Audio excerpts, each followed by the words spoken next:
Welcome back to the Logic of AI Magic. In this episode, I sit down with Paul Plunkett, Managing Director at Get Freighted, to explore how AI is reshaping global logistics and freight operations. From shipment visibility to operational efficiency, we discuss where automation delivers real value, where complexity still wins, and how companies can build supply chain systems that are intelligent and dependable. Paul, welcome to the show. Please give us a brief background on what you're doing and what does your company do? Thank you, Binny. Thank you for having me.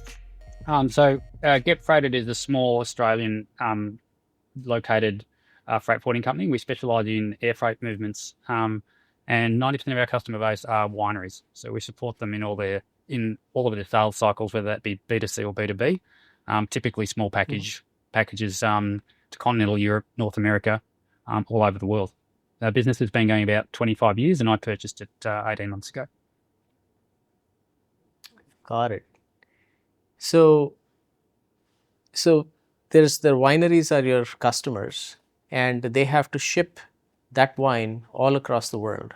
Now, give us an idea of what's the complexity around that. So, from a physical point of view, it's all time urgent. So it's either a B2C sale or it's trade samples between commercial partners about forthcoming retail opportunities, bottling opportunities, so on and so forth. So air freight has got its own peculiarities, as you'd expect. It's a very fast-paced environment. The product itself is very heavy, which makes it very expensive, and it's also easily damaged. So those are some of the sort of physical considerations. Regulatory-wise, it's a very complex environment. So every country regulates alcohol import, export, and consumption quite closely. So every country we ship to has similar to very different rules around how many bottles can you send in a single shipment? Do you need an import license party? Don't you? That sort of thing. So we've got a big library for our customers on all of these considerations for moving wine in and out of Australia to all of those countries. Those are the two considerations there. Physically a difficult product, fast moving, and then a very complicated regulatory environment. And is the regulatory environment stable, or that also keeps on changing? Fairly stable. We didn't have Trump's tariffs on our dance card back in April last year. That was probably the fastest, biggest, most disruptive trade regulatory move I've had in my 30 odd years in supply chain. Taxes change a little bit from time to time. Duties change a little bit from time to time. For our e-commerce business, we've built some pretty complicated solutions that reprice all our products every night. But it's a fairly stable environment. You will get we probably get a rule change from a country at least once a month. So it's typically manageable. Got it. And is it a lot of process and paperwork heavy business that you have, or a lot of it is automated? It's very paper heavy. Freight forwarding generally is very paper heavy. The airline freight industry is probably a little bit less paper heavy and certainly more standardized than ocean freight. I was thinking, just mentioned Binny before the call. The airline industry through IATA put in place an electronic airway bill standard in 1972, so over 50 years ago. The ocean shipping industry still doesn't have one. In our particular case, we use our own systems to support the shippers in generating their export and import standard documentation. And then we use contract agencies and brokers to deal with the paper flow at the other end. But I would still say it is quite paper heavy. And the consequences of errors in the paperwork are quite disruptive. Got it. So it's paper heavy, but I've learned in my career that if there is paper, then that means it's important. Like somebody cares, right? You don't want to make any mistakes. Now, Paul, what are you hearing, seeing about how AI is going to impact your world in terms of these paper-heavy processes? There are a lot of claims. On one hand, people say AGI is already here. Anything that a human can do, AI can do. So obviously paperwork, humans, I think a lot of people would say that we do have the power. But Are you seeing impact of AI in the businesses around you? Um, not not yet, and not as fast as I think is justified. So the international trade is a very, very high volume on a physical point of view. And if you think about Mhm. the most complicated import trade you could do to Australia, for example, depending on the commodity and the country of origin, could require up to 80 to 100 different documents to be exchanged between the vendor, the importer, the exporter, the agents, the regulators, et cetera, et cetera, et cetera. So, and all of those documents are time sensitive. So if you don't have Mm. something can't move. Um, you've got armies of people still in freight forwarding offices running around literally with paper files representing, container movements and literally Mhm. shuffling paper. Um, that's an environment where some in the industry, from my experience in transformation, people may say, well, it's so chaotic. There's so much paper flow. We can't automate. It's just too hard. And my would be, based on the little work I've done in AI the last year or so, is actually it's an environment that's crying out for AI, because the AI is actually very, very good at taking a range of documents that are designed for a specific purpose, may not look the same, and identifying what they are, what they mean, whether they're compliant or not. So I think the industry should be moving a lot faster. One of the challenges is anybody in international trade is going to find, well, they might have an industrial or personal motivation to get into this, but you're dealing with your own regulatory and legal environment. You're dealing with the implications of other countries' legal and regulatory environments, and you're dealing with a very, very large base of parties in the industry. There's hundreds of thousands of freight forwarders. There's Mm. only a handful of major shipping lines, but there's many, many, many minor shipping lines, railroad operators, trucking fleets, so on and so forth. So it's a large population in different regulatory settings and different commercial settings that sort of have to move together. There's one or two international bodies who are trying to drive the digitization of supply chain.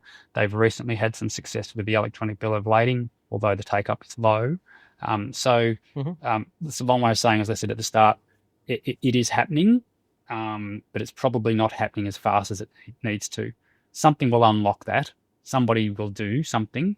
There's a large software company called WiseTech that's actually out of Australia who's dominant in freight forwarding systems. They've started talking about doing some stuff. So it may be a platform like a WiseTech or someone that sort of steps the industry up in one step, which will allow simultaneous adoption. But I'm not seeing that in the immediate future. So, for the benefit of our listeners, right? So, you said there are hundreds of thousands of freight forwarders, right? How do they compete with each other? Like, what differentiates them? Because that's what they would like to do even better with AI. Um, So there's a few global large players who are in every market or would have agents in every market, Kuehne and Nagel, parts of DHL, some of the liners. By liners, I mean the ocean shipping operators. Um, Mhm. the next level down, so those guys are competing on reach. So we can get anything Yeah. anywhere. Yeah. Um, the the tier 2, tier 3, tier 4, how are they competing? They're probably focusing on a particular commodity or a few commodities. For example, there's a group that specializes in alcohol because of the peculiarities around alcohol. They might be Mm. specializing in, I don't know, automotive or manufacturing support. They will also be experts perhaps in the regulatory environment around a particular commodity, or the regulatory environment of getting products out of certain countries into certain countries. Um, Mhm. they might have physically, they may have a geographic position that's hard um, to emulate or copy. So if you've got physically a bonded warehouse in a port precinct where real estate is constrained, that might be an opportunity for Mm. you. Um, I'd say, yeah, in the tier 2 and down, probably everybody's found a niche. Um, And then is speed something that is a differentiator, or is accuracy a differentiator? Like, what would you rank as number 2, 3 in that list? My whole career, people have talked about speed in supply chain, and look, there are certain things that do need to move quickly, no question about it. But the more important thing is predictability. So you want things to be moving on a schedule, a timetable. That's true. You want to know that the party supplying the services is going to achieve that schedule and timetable. But that does take you to the point we touched on earlier, which is if your paperwork is not accurate, you will disrupt your own schedule. So the accuracy of documentation and the service is what it does become important. What a lot of shippers, customers would describe as good service is probably an organisation that's on top of its paper flow, that it knows what's got to be done when, and it reliably does it. Putting aside the COVID period, you know, the shipping industry, the railroad industry, you know, they're pretty good at hitting their schedules. You know, you know when they're going to leave, you know where they are, you know when they're going to arrive. But yeah, if you've got someone who doesn't know what they're doing with the documentation, particularly import export, then you're going to disrupt the flow. Yeah, that's true. It reminds me, I was at in Tokyo at a station, and a train comes in just like less than a minute late, and there was a massive apology, on the public announcement system that the train was late. But the trains are on time all the time. I mean, you can plan your day knowing that that won't be a problem in your planning. And I can see then the downstream impact if there is a logistics company that is guaranteeing certain delivery, even if the time is long, but it's predictable. I can plan my whole business around it and not have to buffer things. I think, I 100% understand what you're saying. Now, there's a lot of paperwork, and obviously it's like reams of paper, right? I mean, you said 80 to 100 documents in certain kind of commodities we're shipping. Do we need people with domain expertise to be able to handle those documents? And are those expensive resources, or no? I mean, anybody could be trained on those documents. I think that the industry, to my point earlier, the industry would tell itself that it needs domain expertise because it's typically relied on people. There's one role in the industries, and that's the customs broker who definitely has to have that domain experience. So custom brokers are not easy to find in Australia. They've got to go through qualifications for acting with the government. The customs broker in an organisation is the person who is on behalf of the corporation or the entity, but also as an individual, taking on legal liability with the regulators about what they are declaring to the regulators. So certainly that role does require domain experience. At the next level down, it's the sort of industry where people get their domain experience on the job. And in my experience, the people who are highly regarded in sort of managing the paper flow were actually the sort of persons that were very good at chaos or getting some order out of chaos, very good at remembering things, very, very good at being able to ingest a process or many varied processes and apply them repeatedly. And actually that's the sort of stuff that AI is very, very good at replicating, right? Because, in an industry that typically would throw more people at more paper, more containers, more cargo, more paper, more people, actually you sit back and go, we're operating in a rules-based environment. Now, there could literally be millions of versions of the same document, but they're all meeting a regulatory requirement or a commercial requirement or a finance requirement. So they must have the same information on them. So actually, they must all be able to be identified as being similar, what their purpose is for, and whether or not they're compliant. And, True. If you think that's the problem to throw people at, my argument would be, well, there's more AI agents available to you than people. They're going to work 24/7. They're going to make less mistakes. You don't know how many mistakes your staff are making most of the time. So it's a really strong candidate for AI for sure. But no, I don't think there's a domain domain experience and knowledge protection around a lot of the roles in the back offices of the logistics industry. Got it, got it. Now, Paul, I know that you're leading the charge on leveraging AI in your own company. But what do you see in Australia from a from a countrywide perspective? Like, what's the stance on AI, and how do you see AI being, treated and evolving within the company in the next 5 years?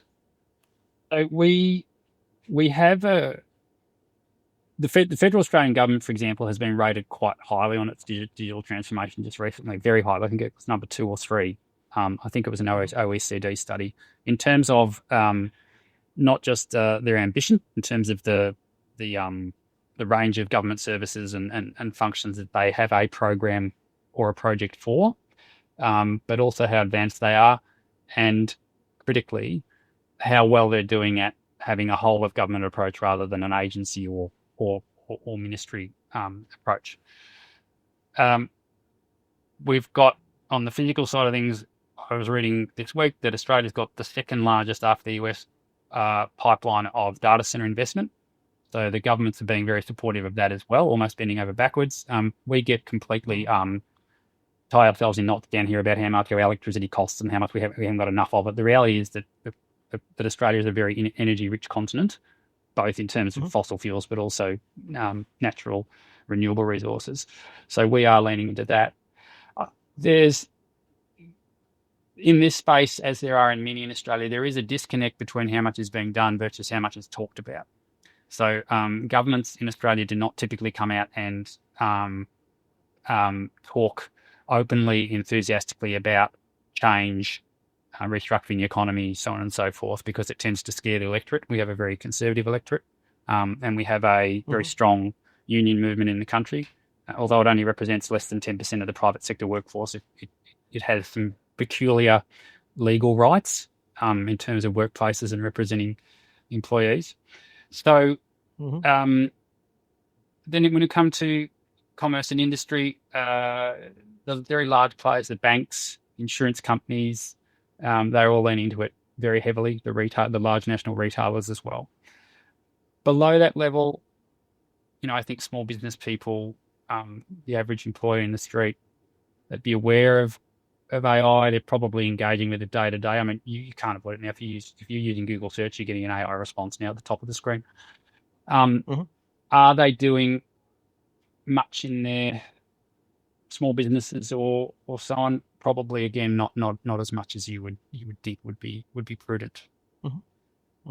But is there what's the the level of fear people have about AI? I've read someplace that in different countries people have different appetite for AI.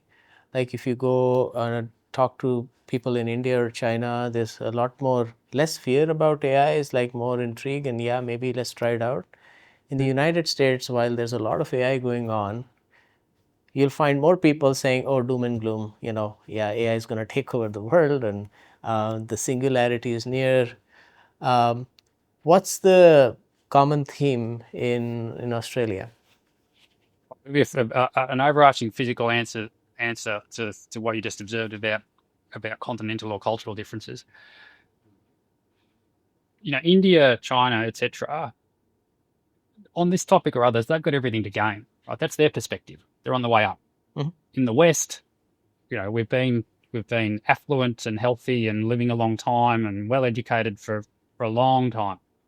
So probably culturally, we feel like we've got everything to lose. So that for me probably explains that difference. Then other than that, look,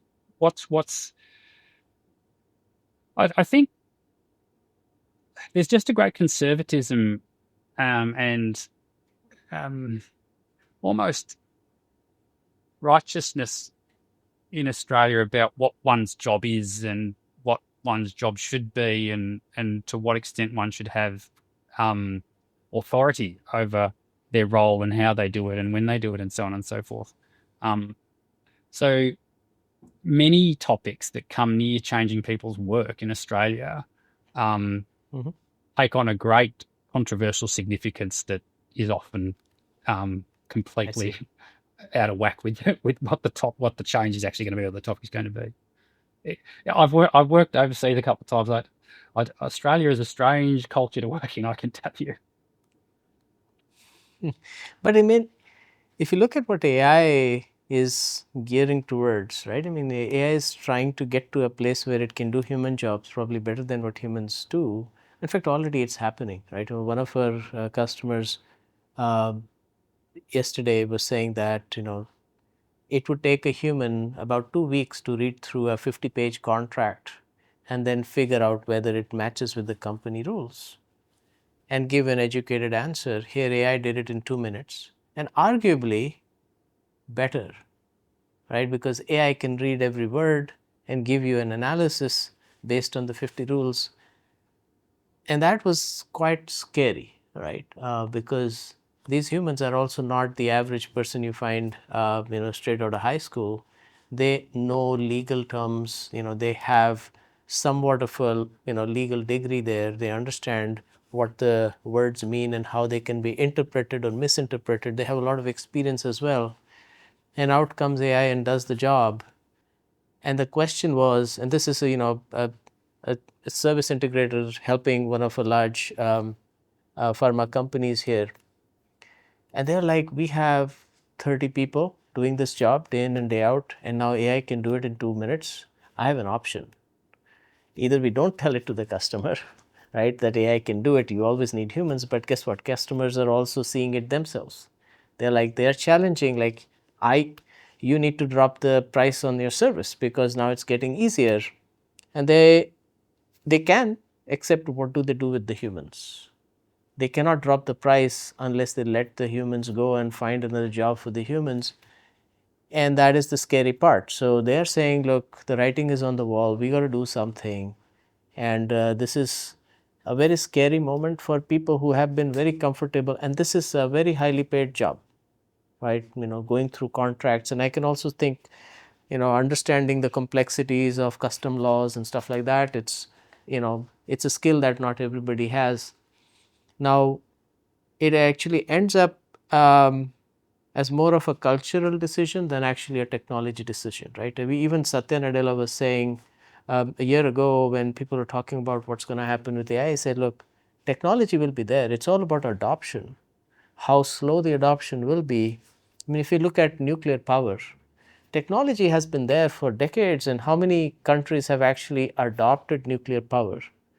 That is a lot of cultural, lot of fear mongering sometimes. And now some countries are very advanced in nuclear power, other countries are stuck. That sums up the often schizophrenia in Australia. So I think we're the second largest uranium powder exporter in the world, but we have one medical reactor in Sydney. That's it. Yeah, it's like, so. But that's having your cake and eat it too, right? I want the money for the uranium powder, but I've got fears about the technology, so I'll have the money, thanks, but not the risk. Yeah, but it's good to hear that Australia is building a lot of data centers, because that is the hard part. Bringing the data centers there and putting the chips in there, that can fund the future innovation that the country needs. And once you have that bottom layer. That's been a very interesting shift here. So we like a lot of the West have tied ourselves in knots about,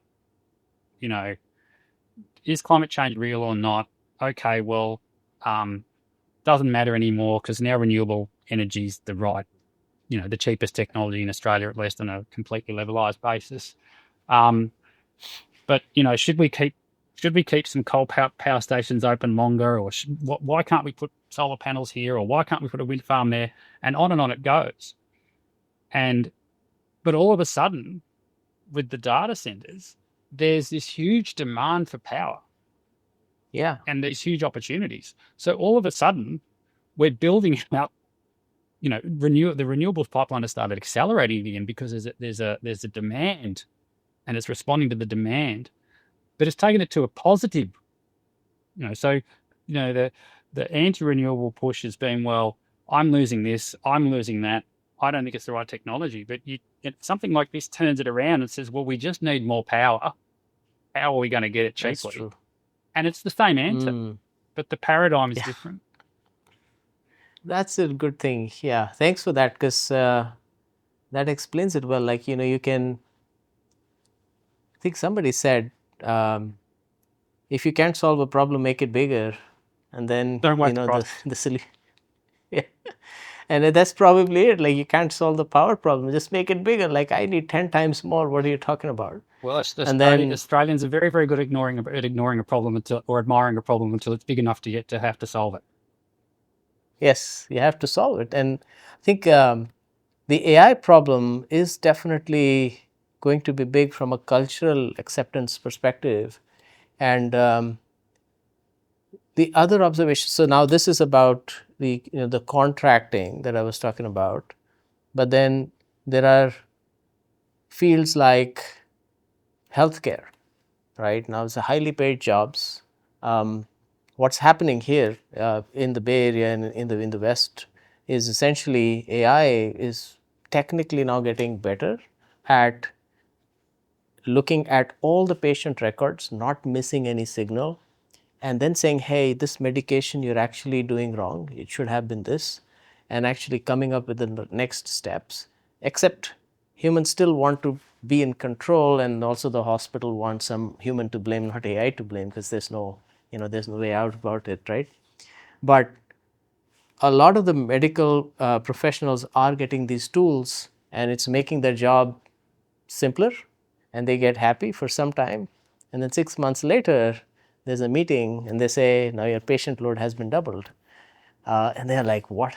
Like, so suddenly AI comes in, you feel happy for some time, the administration realizes now you have more time, you better do more work, and now it's going to create a resistance, right? I mean, think about it. Like, now they know anytime I accept any more help from AI, you're going to ask me to do more work because I have more time.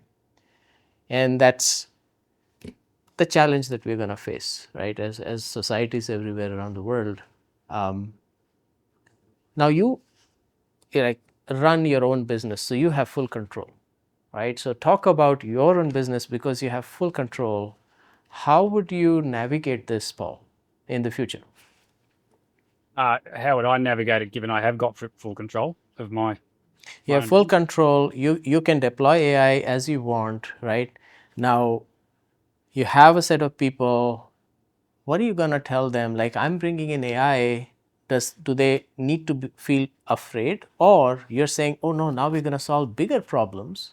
So now we don't have a problem, right? So how are you going to do that culturally within your own organization? We have a very, very small team. There's only 6 or 7 of us, including the sales and marketing function. So in terms of the back office staff who are affected by this, there's 4 of them, and it touches on a few others. So it's not a large number of people to hear, to influence, to coach, and so on, and to reassure. In our case, we have a big growth agenda, and the first thing I identified before I bought the business was that it couldn't grow because of its practices and processes and systems and so on and so forth. So for us, we're very, very close to having the systems infrastructure and the AI infrastructure that we don't care about the administrative volume that we're going to have to handle, because it'll just get done, and it'll get done in the same way. So for our staff, we say, well, you don't really enjoy, deciphering version 220 of the same problem that happens every other day on that particular freight leg. You don't really enjoy that. It's tedious, it's time consuming, it requires accuracy. We're going to give that to the AI, and you can do all these other things that are more enjoyable. So, do you want it? We don't do a lot of ocean shipping, for example. We've got someone who's got experience in ocean shipping. So that person, we say, well, you can run a project with me or with one of the other managers to get us into ocean shipping, for example. So we've got that range of motion. So we aren't restricted, like you say, even as an SME with a very, very small team. In my last role, where I had a much larger supply chain function, it was harder culturally. The organisation was very change averse, but when you're trying to change a larger cohort of people, you get a larger range of reactions, and most people are very, very fearful about change. Humans are programmed to enjoy predictability, or at least most humans are, right? We want patterns, we want predictability, we want repeatability. So oftentimes you say to someone, well, we're going to train you up for this new role. That's not what they want. Upskill. Now, upskill, do you want to get into another function, what have you? That's not what they want. They want to come in, a lot of people want to come in at 9, do the same thing to 5 o'clock they've done yesterday, last week, last year. But it's incumbent upon whomever happens to be the elite or the leadership class at that time to bring everybody with them. So back to our personal situation, we've got a handful of projects in mind with Kognitos and others. We're full steam ahead on getting them done. I've got a little bit of healthy paranoia as well. I don't want to be the business that looks up in 12 months' time and goes, oh, hell, either SME competitors or the large competitors have got ahead of us and we can't catch up. A lot of businesses may not be aware that they are making a slow burn but binary decision about their future at all, and certainly their future profitability. That is true. So for our listeners, can you go through some of the examples of where you have been able to leverage AI so far? So we've got a couple of projects with Kognitos on the go at the moment. Typical procure to pay, order to cash, document recognition and processing. I've done a few projects like that over 10 years, initially with what we call machine learning and so on, and RPA. The big difference now is that you can present a range of documents to the LLMs, and they can identify themselves, well, this is probably a purchase invoice, that's probably a sale invoice. But the other benefit is, of course, that unlike a junior employee who's joining a business out of high school or university even, who have to learn if they've already learned it academically, they have to learn it on the job. What's an order to cash cycle? What's procure to pay cycle? Why do we do all these things? How do they hang together? Why must they be in this sequence? Why does it go wrong if we don't do this or that? The LLM has all that context. Yeah. So you're not just shoving a document at it. It's able to identify what the document is, what to do with it. And therefore, once you've trained it on a bit of your information, your documents, you add additional documents or additional counterparties, and picks up pretty quickly what to do. So that's all. I think that's vanilla. I mean, you know better than I've been here, and procure to pay, order to cash. That's vanilla territory for machine learning, RPA, and now AI. Where I think we get more benefit in terms of being able to scale is agentic human in the loops work on customer service caseload.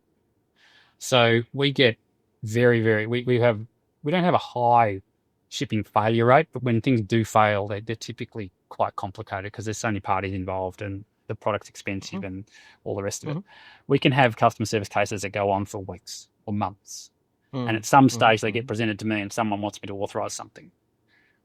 Well, what AI is very, very good at is taking, potentially hundreds of pages of case history, and we put it into a Gemini prompt that I built, and we just get the Gemini agent to summarize what happened, summarize who's at fault, summarize what compensatory events and transactions need to occur, both for us and for the person who's suffered a loss, and then tell us whether they've been done. And for someone like me, who, I don't have to sit down and decipher what has happened over months and overlay, a particular individual's communication style to try and work out what they're telling me or asking me, I can just get a reliable response in exactly the same format, exactly the same language, reconciled to our sales and our processes, procedures, and policies. So that's massive for us. In between those 2 points, in terms of managing the case, we'll do some work to use the AI to get us to a point where we know that our policies and procedures are compliant to the industry requirements, compliant to our business requirements, reconcile to what we actually do and how we do it, and they aren't inconsistent. And then we'll start using those policies to have the bot actually take action on the case, or at least suggest to our staff what to do. So, for example, case comes in, loss, damage, breakage on this freight lane. What's our policy? Was there insurance? Yes, no. Is it a payout event? Yes, no. Do we offer a refund or a replacement, etc.? We'll get the bot to do that evaluation and suggest that action to the human. And then, of course, you can have the bot even correspond with the counterparties within those rules, within those guardrails, up to the point that a human needs to get involved. Yeah, I can imagine these things are quite complex. In fact, one of the prospects we were talking to a few months ago, I won't name the prospect, but so they ship a phone, and the phone goes from a factory in China to someplace in India. All right, it didn't arrive. Okay, so the customer who was going to get that thing files a ticket saying, I did not get the phone. Now you have to figure out where is the phone. I mean, it's $1,000 piece of equipment, and somewhere it's lost. And now, while in certain countries everything is regimented, there's one delivery thing that does that, but a lot of the world is very complex. It changes hands, and different companies are involved, and then there's paperwork between them. So it's assigned to a human, and a human goes and says, I'm going to start from the beginning, and wherever I can get information. Unfortunately, Binny, my observation would be, and this is painfully experienced, most people begin at the wrong end. They ring the delivery company and say, why haven't you delivered it? When in fact, to your point, you've got to start at the start, because if the first thing didn't happen, the last thing sure as hell didn't happen. So start at the start, not at the end. Yeah. So they're like talking, and then that guy doesn't respond. Okay, now let me go to the next step in the meantime, because I want to do that. And they spend so much time and energy. And they were asking us, what, can AI do this? And yes, AI can. It's about data gathering. So these days, models can reason about it. We say, look, the phone was lost. And here are the 15 different people who might know something about it. In your Sherlock Holmes, figure out what happened. Did the postman pocket it in the last mile? Or did it drop from the ship, and it went into the ocean? Like, you tell us what happened in the middle. And that process is very valuable if it's done quickly. But it's extremely hard, and humans know how to do it. But guess what? AI is so much better, and it'll be much faster. And imagine the other side. AI here is trying to figure out, on the other side, it could also be AI that's responding to these requests. It need not be a human picks up the phone, because that AI will look at their systems, which are not totally integrated with the rest of the world. It's like, okay, I looked up my system. I see that there is a note that it left our shop at this stage. That kind of thing is basically the future. But yeah, it's going to take a long time when everything changes, right? There's so many things that technology is there. I think it's about adoption and what forces people to adopt. At the end of the day, it's the customer wants a good experience. So I think that'll drive. The advantage you've got, with AI or agentic solutions is that, if you think about resolving an event like that, right, at scale, you would want an integration with your counterparties, so you could see appropriately into their system what had happened, and they could see appropriately into yours. Well, if I think about Australia Post in Australia, I'd love to know what Australia Post knows about the parcels that we're moving through its network. For me to get an integration to do that, forget it. It's a government entity. It's been around for 200 years. Who am I to them, etc. But I can take action on my side to create efficiencies for me. So I can have an agent go and, have to log into an Australia Post website and raise a ticket, and then follow the ticket up and put this information in and gather that information. So I can act autonomously to get the efficiencies that I need on my side. I don't have to wait for the other party. I'd probably prefer that they were moving with me, but if they won't or they can't, so be it. I can move on without them.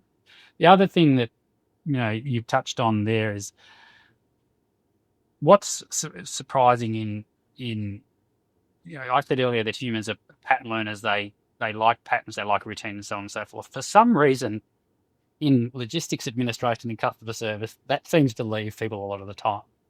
And a lot of the time, the the human operators are looking at a loss or damage or delay event, and they're treating it differently. They're seeing, because of the way it's written or the day it happened or the product it is or where it was going, they look for differences. And they often craft these bespoke processes around the differences. Whereas I would always say to staff, training staff, look for the pattern. What is this similar to? Because that is the quickest route to identifying what has probably gone wrong. The AI doesn't need that coaching. The AI is going to see the AI patterns does at that. scale. Yeah. It's designed to look for similarities because all it knows is what it knows. Yeah. I mean, that's what, if you talk to anybody from the medical field, that's what they do. It's like, it's all about patterns, right? Doctors are taught like, while you can read books for these rare diseases and, that's, it's interesting. But guess what? If a patient comes to the door, what everybody has, the patient has, most likely. That's the common pattern, right? Common things are common. AI is really good at that. I mean, it's an engine that precisely is built for that. And the outliers are where